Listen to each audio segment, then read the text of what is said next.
Hoje eu trago um evaporador LG. Para você que acha que placa de evaporador é mais fácil, essa aula de hoje é para você. Que diz, evaporador é mais simples, a evaporadora dá menos trabalho.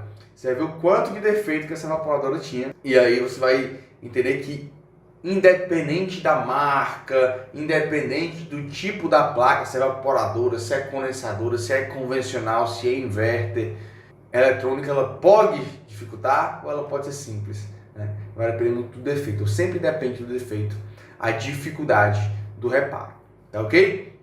Então, vamos começar com a nossa teoria aqui. Eu vou explicar, vou passar por todos os relatos dessa placa, depois eu vou mostrar ela na prática, fazer algumas medições até na prática, para você entender alguns níveis de tensão que essa placa possui, tá ok? Vamos lá, vamos para o quadro aqui para a gente entender melhor. Inverter, tá? Então, é uma EVAP LG Inverter. Defeitos que ela apresentava. Defeitos que ela apresentava. Vou trazer 3 defeitos. Primeiro, não liga. Segundo, EPROM. E terceiro, motor. Vou botar assim, turbina. Que a turbina remete a evaporador, né? Segunda turbina. Tá?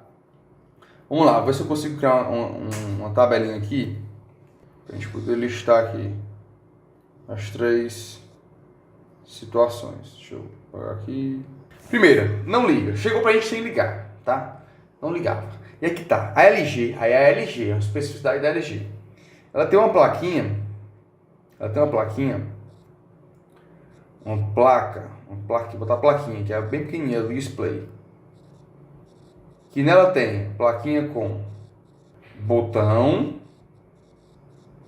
e receptor IR. Quem é que liga a máquina? Presta bem atenção aqui nessa visão aqui, ó. Quem liga a máquina? Quais são os métodos que a gente tem que ligar o sistema? Um controle remoto. Então você vai lá com o controle remoto, manda um sinal e espera ligar. Então, quem recebe o sinal do controle remoto aqui, ó, é o receptor IR. Ele recebe o sinal do controle remoto. Tá? Ou a outra maneira é manual. Você vai lá, aperta o botãozinho de ligar. Então tem aqui o botão. Essa plaquinha, ela se comunica com a placa do evaporador. A plaquinha conecta com a placa do evaporador, certo? Através de cabos, tem os conexões, os conectores. Vamos ver na prática, tá? Evaporador. Então tem a placa do evaporador e tem a plaquinha do display. Ela se conecta pelos conectores. E se esse conector estiver ruim, e muitas das vezes esse conector apresenta defeito, ela não vai nem ligar de maneira nenhuma. Porque as duas formas de ligar a máquina estão na plaquinha. Então, defeito no conector. Então o conector ele oxida, tá? Ele dá mau contato, zinabre, oxidação, sei lá. Geralmente é a oxidação que ele pede o contato ali. Ele isola o contato dos cabos. Tem vários conectores, vocês vão ver. Então, esse é um efeito muito recorrente na LG. Tá? Por quê? Porque tem esse conector com cabos. Quando tiver o cabo lá e quando tiver conexão, vai ter a chance de ter esse tipo de problema. Então é bem recorrente. Não ligava. Analisamos esse circuito, recuperamos o conector e tal, e aí ela passou a ligar. Quando ligou, dava erro de EPROM. Aí a LG também, especificidade da LG, do jeito que é só na LG. Tá? Ela tem uma plaquinha, tudo é plaquinha, né, na LG? Plaquinha com a EPROM. Tá? E tava dando erro de EPROM direto. EPROM mesmo, dá lá o erro, código de erro de EPROM.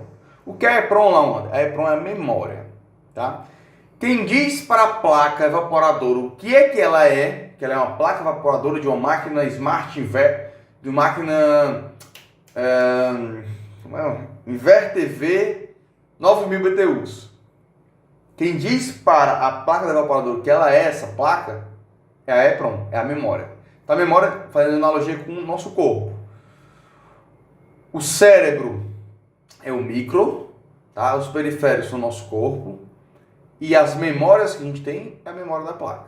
Então quem diz que eu sou Lawander, que eu sou climatrônico, que eu trabalho na Lautec e que eu sou professor e que eu dito que eu sei como é que eu tenho que agir numa bancada com um multímetro, os meus conhecimentos, quem me dá, quem me mantém, permanece, quem me diz isso para mim é a minha memória, tá? Se eu perder a minha memória, eu não sei quem eu sou, não sei como é meu nome, não sei o que eu faço, não sei quais são as minhas habilidades. O mesmo acontece com a placa. Se eu tiro a EPROM, se eu troco essa plaquinha da EPROM, se tem algum problema na EPROM, ela vai dar falha de EPROM e ela não entende quem ela é. Então quem dita quem a placa é a memória. Até que se eu pegar a mesma placa, você vai ver a plaquinha, se eu pegar essa plaquinha da EPROM, tirar desse modelo que eu tô e botar de outro modelo, ela vai achar que ela é uma placa de outro modelo. Aí vai dar falha de comunicação, vai achar que o motor é um BLDC, é BLAC, é um BLDC, ela não vai acionar o motor. Então a memória é quem diz para a placa o que ela é. Que ela é uma placa de evaporador, de qual marca ela é, certo? Então, ó, aqui é bem simples, aqui foi feita a troca da EPROM. Então a plaquinha é feita para se trocar, tá? Troca da EPROM. Trocamos a EPROM. Ó, primeiro defeito, não ligava. Ah, molezinha lá, onde? Placa da evaporadora é molezinha. Chegou lá, só troca. Não ligou? Ah, é chaveador, troca chaveador. E de lei, né? A maioria da galera pensa assim. E não era. Conectou, botão, liga e desliga. Beleza, terminou do EPROM. Tinha como eu ver a EPROM sem ligar a máquina? Tinha como eu ver que tinha erro de EPROM sem ter ligado a máquina? Não tem. Eu tenho que ligar a máquina. Eu tenho que energizar a máquina. Eu tenho que passar pelo primeiro defeito aqui, ó. É por isso que eu não dou prazo de reparo. Porque essa máquina aqui ela tinha 3 defeitos. Poderia ter mais. Poderia ter sido só o defeito, o primeiro defeito, não ligar. Mas eu só vou ver o segundo e o terceiro. É sequencial. Eu vejo o primeiro, corrijo o primeiro. Depois eu vou ver, eu vou testar. Vou ver se vai apresentar outro comportamento errado. Porque se apresentar, aí é que eu vou atrás de recuperar o outro defeito. O outro circuito que está com problema. Certo? Então o primeiro defeito não ligava, aí fui testar a placa, deu EPROM. Troquei EPROM. Não satisfeito, a máquina tinha outro defeito, que era a turbina. Quando eu troquei a EPROM, parou de dar erro de EPROM, ó, já estava ligando agora, já não estava mais dando erro de EPROM, mas aí ela começou ela não ligava a turbina. E vamos lá, é um motor BLDC, é um motor BLDC. O BLDC, ele trabalha com uma tensão de 310 volts, os pinos dele, né? 310, GND, 15 volts, aí chega um feedback, aí vai ter acionamento e feedback, vou botar assim, ó, acionamento. A gente vai trabalhar com essas informações aqui. Acionamento, feedback. Tem esses pinos do motor. Então o motor não estava sendo acionado. Então eu vou ter que fazer o quê? Eu vou ter que analisar o circuito do motor. Eu vou atrás de entender o circuito do motor. Certo? Vou atrás de entender o porquê que esse circuito desse motor não estava sendo acionado. E aí, eu vou aqui adiantar para vocês, mas na prática eu vou te mostrar os locais desses componentes, onde é que estavam. Mas aí, ó, tem um terceiro defeito. Eu tenho que analisar agora o defeito do circuito do terceiro defeito. Se o motor não está acionando, eu vou analisar o circuito do motor. Na verdade eu não, falo porque eu me vejo no reparo. Acho que analisou tudo isso aqui foi o Gladstone, né? Foi um climatônico nosso aqui da empresa. Então, de novo, são defeitos que tem aqui na Lautec. Inclusive eu agradeço sempre a Lautec por estar disponibilizando os reparos que acontecem de clientes da Lautec, né? Reparos reais. Então, que foi uma saia que um técnico nosso da Lautec analisou e bancado no climatrônico. Tá? Então, estou trazendo aqui detalhadamente para vocês, porque já passou pela gente, já foi reparado, já está para ser liberado para o cliente. Quando a gente for analisar aqui, ó, esses 15 volts estavam dando 12 volts. Tá? O 15 volts estava baixo. E detalhe, quando o motor parava, ele voltava para 15 volts. Então só baixava quando queria partir o motor. Só baixava quando queria partir o motor. Tá? Então identificamos aqui o sintoma. Isso não é o defeito, isso é um sintoma do defeito. Porque eu poderia até botar ali 15 volts por fora. Iria resolver o problema? Iria, mas eu não ia dar com uma fonte na placa do cliente. Então ele disse que é um sintoma da máquina, tá? É um sintoma que a máquina apresenta. Esse sintoma, ele tem uma causa. E no caso aqui, a turbina, a gente foi rastrear o circuito e a causa da baixa de tensão era um capacitor eletrolítico. Ele estava ruim e não estava mantendo a tensão de 15, estava mantendo em 12. Quando exigia dele, ele baixava para 12.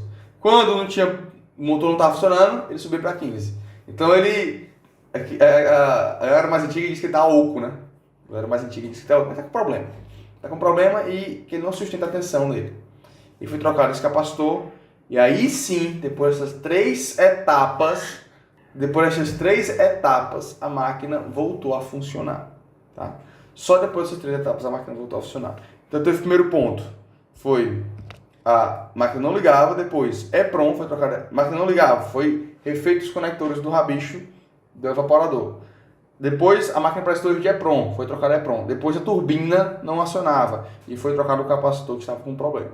Tá? Foi identificada essa oscilação na tensão dos 15 volts, e tem que ter 15 volts, e aí ficava baixando, e depois foi trocado o capacitor que estava que nele fica os 15 volts, e aí foi solucionado o problema. Só depois de tudo a placa funcionou normalmente, certo? Então essa é para você que acha que plaquinha de evaporador é simples. Ah, é plaquinha de evaporador, é molezinha. Nem sempre, tá? Nem sempre. Lembra que a máxima não dê prazo de reparo, só dê se você tiver uma placa para trocar. Eu dou 7 dias não, mas se lá no 7º dia não tiver, eu tenho uma placa para mandar para o cliente. Aí beleza, aí é outro game, tá? Mas do ponto de vista do reparo da placa do cliente, você nunca sabe quantos defeitos tem na placa. Você vai descobrindo e vai reparando um a um. Beleza? Lembrar que se você se inscrever nesse canal, se você não é inscrito, de novo, se inscreva, ativa a notificação, deixa o joinha. Se essa aula te trouxe uma clareza maior sobre essa plaquinha do evaporador, deixa o joinha aí, deixa no comentário dicas de aula, o que é que tu acha dessa aula, o que é que tu aprendeu, o que é que tu não aprendeu, o que é que tu acha que tem que ter, o que é que tu acha que tem que ter. Manda teu feedback. Eu e a minha equipe estamos sempre lendo esses feedbacks e melhorando cada vez mais nossos conteúdos. Tá ok? Então é isso. Então fica com Deus, um abraço. Valeu!